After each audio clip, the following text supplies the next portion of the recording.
This video is brought to you by Anker.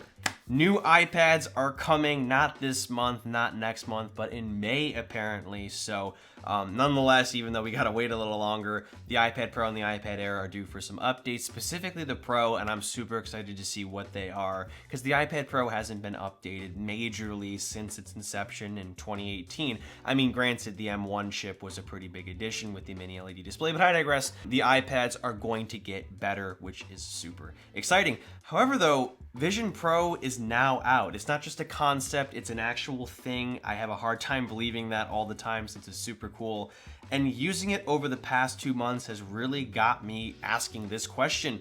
Will this product category, Vision Pro, visionOS, eventually overtake or kill the iPad and iPadOS? And that may seem like a ridiculous question, but if you use this, it's very much like an iPad in the sky kind of experience. That's the most dumb way I can put it, but hear me out. It's actually a good question, and today we're going to explore that. So yeah, with that said, first up, let's talk about how Vision Pro, or more so visionOS, is going to be better than the iPad and iPadOS moving forward, how it set a precedent. And if you see me looking over here, this is my iPad mini with notes on it. A-roll is really fun when you probably have ADHD. You know what, I'll put this on because then I can reference my notes and you won't see me doing it. All right, now we're talking. But anyway, first up, I want to talk about app windows and how they scale. And quite obviously with the iPad here, you have a fixed chassis size, screen size 12.9 inches in this case. And app windows can only scale so big. Whereas with the Vision Pro or within visionOS and spatial computing land, your windows scale however big you want them to be and wherever you want them to be in whatever orientation you want them to be. It's wild. It's honestly hard to talk about because you introduce the Z-axis and just all these weird ways you can orient windows and, size them, whatever. So for all intents and purposes, even though there are some limitations in the interface, this is limitless compared to what you're getting with an iPad. You can also touch these windows like an iPad, which is why I've been asking the question, is this gonna kill, iPads in the future? Because I don't know, it's pretty crazy how you can just touch this and it's very, responsive. It's not like, you know what I mean? I thought when Apple Vision Pro came out, you could only interact with the windows sort of far away, but no, you can pull the stuff up here and touch it. I will say though, it's not one-to-one as responsive as you get with a multi-touchscreen on an iPad, which we'll touch on later. But I mean, yeah, pretty close in experience here. And not only that, beyond being able to orient them and put them wherever you want, you can have more than one. You can have, 12, 15, possibly even 20. I haven't tried that, but yeah, multiple displays wherever you want, however big you want, oriented whatever way you want, which is pretty crazy compared to the more fixed situation here, obviously, with an iPad and pretty much any other piece of technology we've used thus far. This reminds me of when Steve Jobs was on stage talking smack about Blackberry and Moto Q and all the keyboard phones, before he released or showed the iPhone for the first time. He was like, the keyboards get in the way, and then what if you want a different experience? What if the UI needs to be different? A touchscreen allows you to sort of make the UI appropriate for whatever you're doing. Well, that's kind of how I feel about the iPad. It's or just really any device for that matter.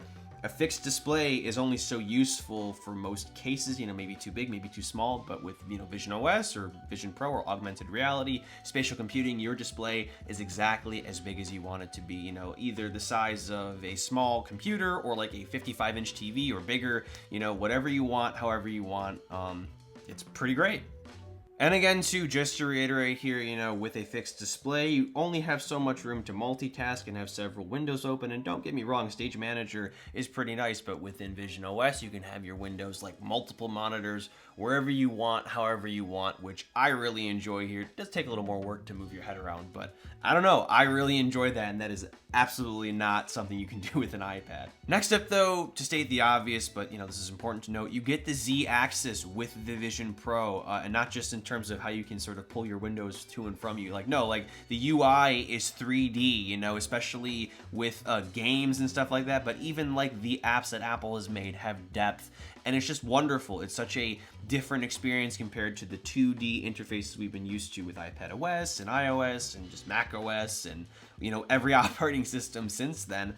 So yeah, it makes a big difference. This is a whole new experience, especially with games. You get brand new experiences with Fruit Ninja. I mean, this is what we've been used to, for years, since 2009, and that was great and all, when the iPhone 3G was out. But after a while, this got kind of old. I mean, it's still, an oldie but a goodie, but 3D Fruit Ninja, don't even get me started. It makes the game feel completely brand new. Also Jetpack Joyride, another half-brick app. You know, you get to sit in like an environment and play the game.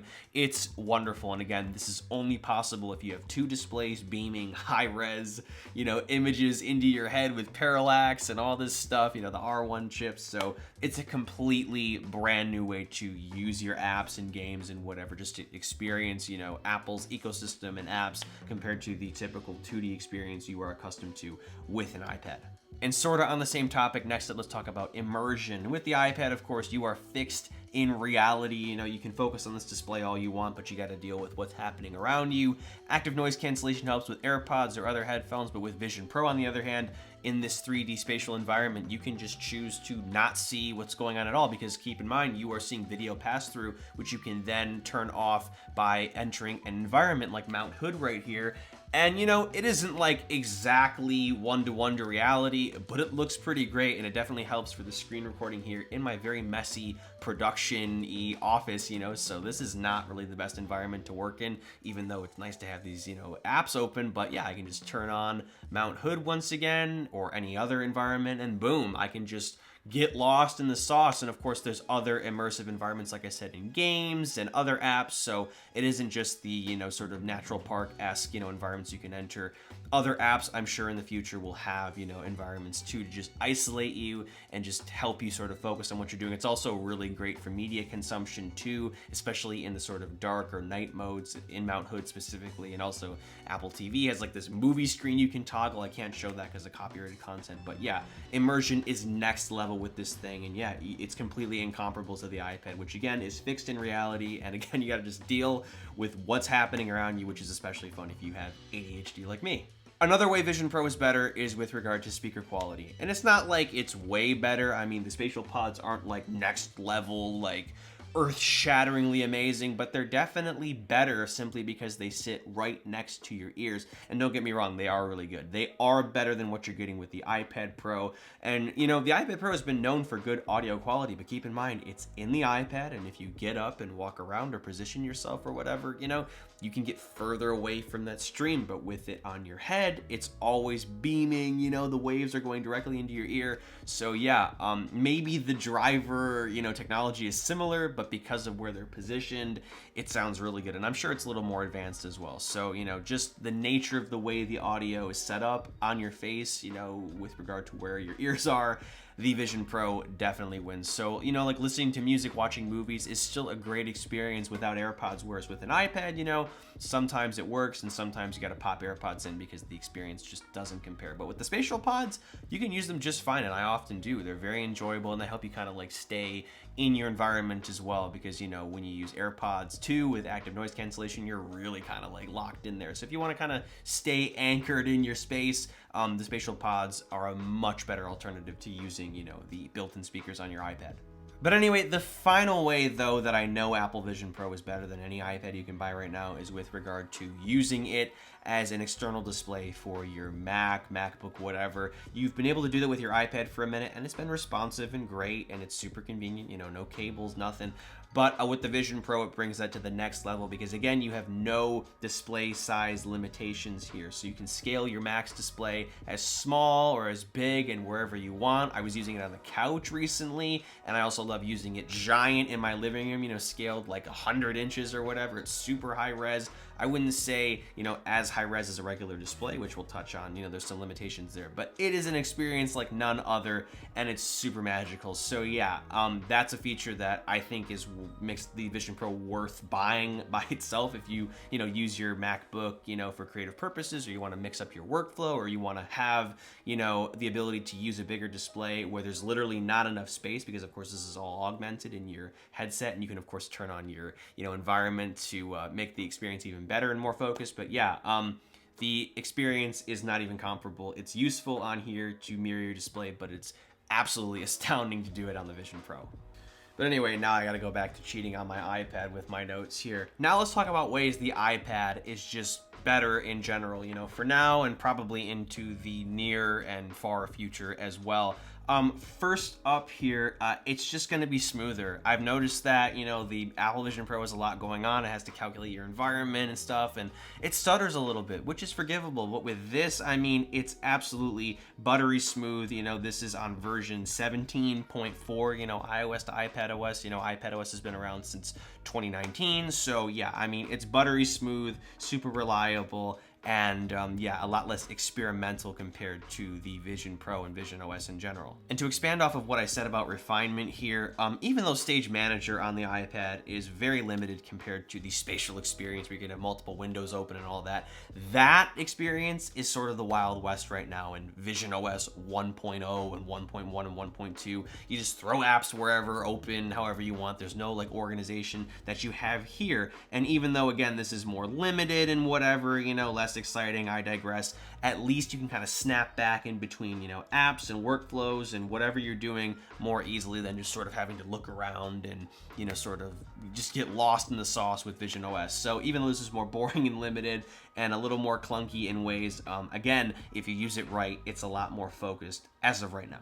Next up though, iPad has a port. I never thought I would have to talk about that or advertise that because yeah, Vision Pro is a completely wireless device. As advanced as it is, there's no port. The developer strap doesn't even do much. So you are at the mercy of AirDrop and Wi-Fi and whatever. Whereas with the iPad, yeah, you got one port, which is definitely better than nothing, especially since USB-C can be connected to and expanded with great tech accessories like the ones I have right here for my people over at Anker, who again were kind enough to make this video possible. First up, we got the Anker 551 8-in-1 USB-C hub for iPad.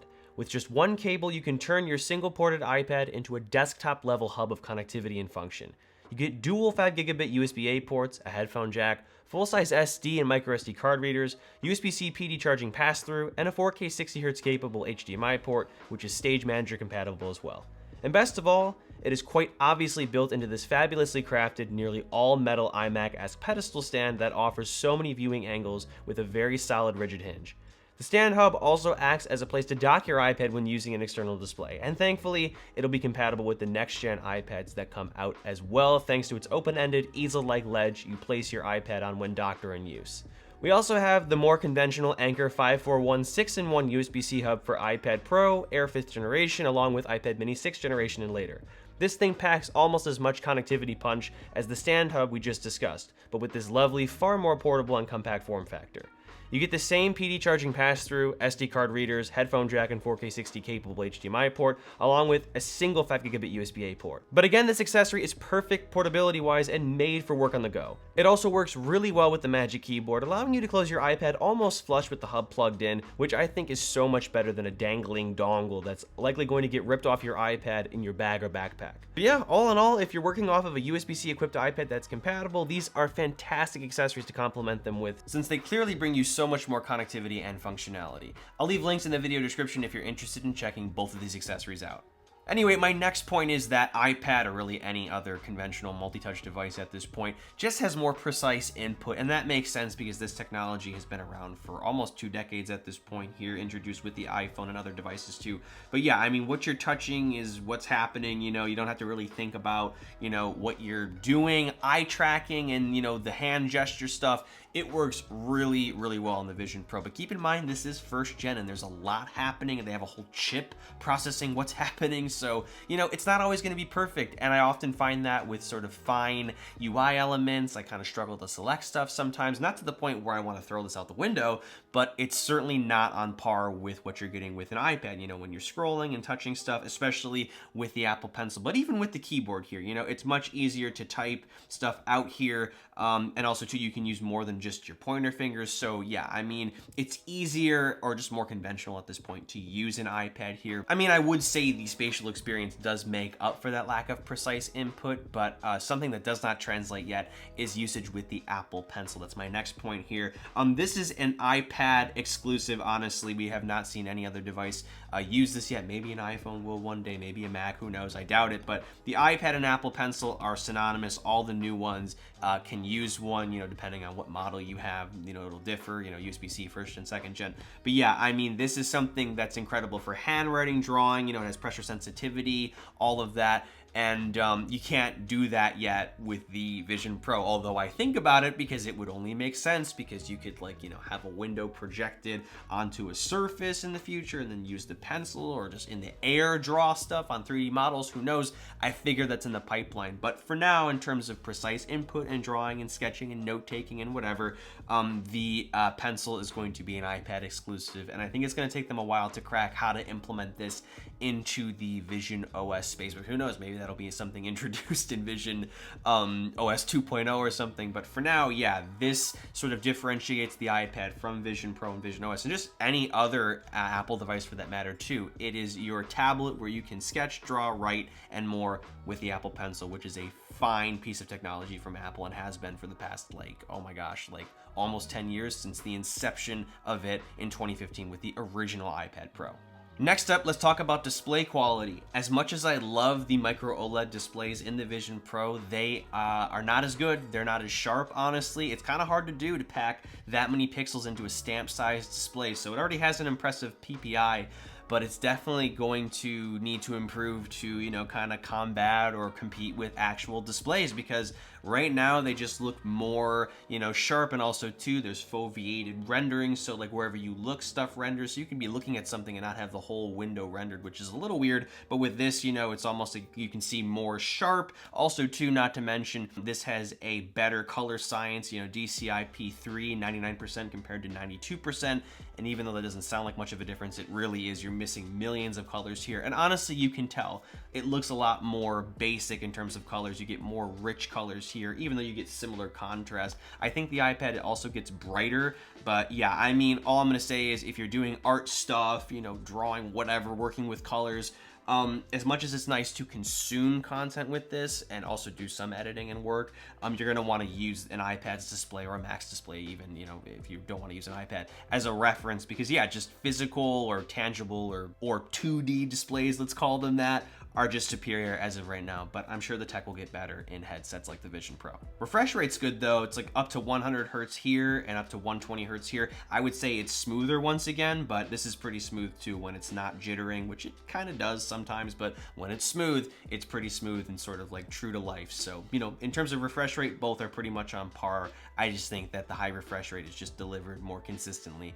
With the iPad Pro, granted, it's doing a lot less than the Vision Pro, which has a whole separate chip to process your movements and, you know, environment and all that. My next point has to do with cameras, or the lack thereof. Obviously with the iPad, you have a front-facing camera and a back-facing camera, both of which are designed for photos and videos, and of course FaceTime here. And, you know, quite obviously, you can, you know, have front-facing footage of yourself or live feed because there's an actual camera here. There's no camera on your face with this. That's why they have to, you know, create a digital persona for you, which honestly looks pretty good at this point in visionOS 1.1. I'm very impressed, but it does not make up for that realism that you get with an actual camera. So that is something that the iPad is going to hold on to for a while, as long as it exists. Whereas with this, I mean, you know, the personas are going to get better and better, and who knows, maybe one day they'll be one-to-one, but they're never going to be quite as real as, you know, footage, even if it's, you know, crappier in a way because the personas are kind of high res and whatever. But I digress here. If you want to take photos and videos, you know, properly, and also, you know, have footage of your face or live feed of your face for Zoom calls and whatever, if you want that, you're gonna have to stick with this or any other conventional device, because this is some space age stuff happening here with your personas. But there is something magical about it. I will say I really do like the concept. People say it's creepy, but I love where we're headed here. But yeah, it's just not gonna replace the front-facing camera experience that you get with the iPad. My next point though has to do with performance. Both these devices here are technically equally spec'd. M2 chip, more than a terabyte of storage on the iPad, a terabyte of storage here. Both have 16 gigs of RAM. So on paper, they're gonna perform the same, even though they're doing completely different things. And this has to take into account so much more. That's why it has an R1 chip alongside the M2. It's a co-processor or another processor. Yeah, technically on paper, they're just as powerful, but the iPad Pro is about to get a lot more powerful. powerful with an M3 chip, and I don't know, who knows, maybe an M3 Pro chip if you decide to spec it up even more. Maybe Apple will do that, probably not, I don't know. But the point is the iPad Pro is going to be, you know, just probably more powerful than the Vision Pro for the most part, because the Vision Pro is harder to update, it's harder to manufacture. So, you know, clearly we're gonna get a new chip in here at some point, but it'll probably be the M4 at that point. So yeah, the M3 chip is going to be in the iPad, so it's going to be even more powerful and graphically capable and whatever. So, you know, the M2 chip in here is already technically outdated since the M3 MacBook Pros and Airs have been out. So, yeah, you know, unfortunately, the Vision Pro is always going to be lagging behind a bit. But it's a different device, though. I mean, you're doing different things. But yeah, I mean, on paper, though, the iPad is about to get more powerful and will stay more powerful for the time being. Another performance point to touch on is battery life. And with the Vision Pro, you know, as impressive as this is, one of the downsides is a 2.5-hour battery life. With an external battery, you have to clip to yourself and have in your pocket, and you got this cable and but whatever. I mean, it could not have been implemented into the headset. That would have made it really heavy on top of how heavy it is. Some people complain about that. I honestly don't. It's fine, especially if you use the dual loop. But yeah, the external battery bank is definitely different. But you know, it's forgivable for this first gen product here, which is already so excellent. With the iPad Pro, of course, and any other iPad, you get 10 hours of coated battery life. I'd say closer to 5 or 6 or 7, depending on what you're doing. If you have brightness up and you're gaming or video editing or just doing stuff other than purely video playback and web, yeah, I mean, you're gonna get, you know, less than 10 hours, but close to. But regardless, you're just gonna get better screen on time with this thing. So if you're using it for school or whatever, creative work, whatever you're doing, different usage case, of course, but still, I mean, it's gonna last you longer. So that's important to know. With this, yeah, you just have to deal with the poor performance or battery life here for the time being in this first gen model. Maybe they'll have a new battery come out, who knows, that would be nice. But in the meantime, though, yeah, you're just gonna have to plug in, which isn't the biggest deal, but yeah, using this on the go is a little more tricky than using an iPad on the go, which is already, you know, a long established product with pretty decent battery. I hope battery life does get better with newer gens. Another point that I want to make that's kind of obvious is that iPad Pro is just going to be cheaper than Vision Pro, at least for now in its current form. Maybe we'll get a comparably priced version in a few years, but yeah, I mean, even with the price hike with the new models that are going to come out with OLED displays and possibly more than one chip variant, it's going to be cheaper than the Vision Pro, no doubt about that, because the Vision Pro starts at $34.99, $38.99 if you get a 1 terabyte version too, which is just nothing to sneeze at. It's the cost of a used car. So yeah, I mean, you're definitely getting more bang for your buck with the iPad, practically, functionally, whatever, albeit, you know, the Vision Pro, it's in a league of its own. It does so much more and less, but like, it's a completely different device, which does do similar things, but for what you're getting your money's worth. But yeah, I mean, practically speaking, especially at this point, considering this is Gen 1, iPad Pro is just going to be a better buy for you. You know, if you're going to spend $1,000 on a new piece of tech, I would say this is probably better, you know, money spent. However, if you're a tech nerd like me or just want to experience spatial computing, you're definitely getting your money's worth here. But yeah, I digress. This thing is cheaper. It's equally as powerful. It's more conventional, which is my last point here. This thing is inconspicuous. Nobody is going to look at you using this weirdly. Whereas with this, you put this on, everybody's going to be looking at you. And maybe you want that. I personally don't. I don't use this in public for that. I think it's cringe to do that. I mean, in some cases it works, in many cases it doesn't. But with this, you could be anywhere and no one's going to bat an eye. Whereas with this, even in an airplane, a more appropriate setting, people are going to be gawking and wondering, and who knows, you could get robbed. With this, though, I mean, you know, an iPad is just a well-established, normal device, just like a phone, just like a laptop. So not only can you use it more, it's just less of a liability. It's less of a thing that kind of makes you stand out. So, you know, yeah, that's what makes the iPad more conventional. But, you know, all things considered, though, the Vision Pro is super interesting and gives us a really amazing taste of the future of spatial computing, which I think is the future. And yeah, I mean, I can't answer the question now. You know, we can't fast forward 10 years, but if we kind of look at the trajectory of things, there is a chance that visionOS and spatial computing will engulf not just iPad, but possibly other forms of computing as well. But for the meantime, though, I think iPad is a very sort of cemented device in Apple's lineup. It has a purpose, it has the Apple Pencil. It's a very focused experience too, and I plan to use it more, especially once the new ones come out. So stay tuned for my coverage of that. But hopefully this was a fun video. I've been cooking this up for a minute. I've had to use the Vision Pro for like 2 months to really understand it. It's a really hard product to talk about, so thank you for being patient, my loyal subscribers who have stuck with me forever. Yeah, I wish I could have posted more, but honestly, it's just a mind-boggling thing to use this. So yeah, I plan to use it more, and I'm excited to see what comes with the future of this and also the iPad. And that about wraps things up. I hope this video was helpful. Check out my links to Anker in the video description, along with my links to my wallpaper pack and Instagram and TikTok if it's still around, whatever you want to do. And as always, I'm Noah, and I will catch you all in the next one.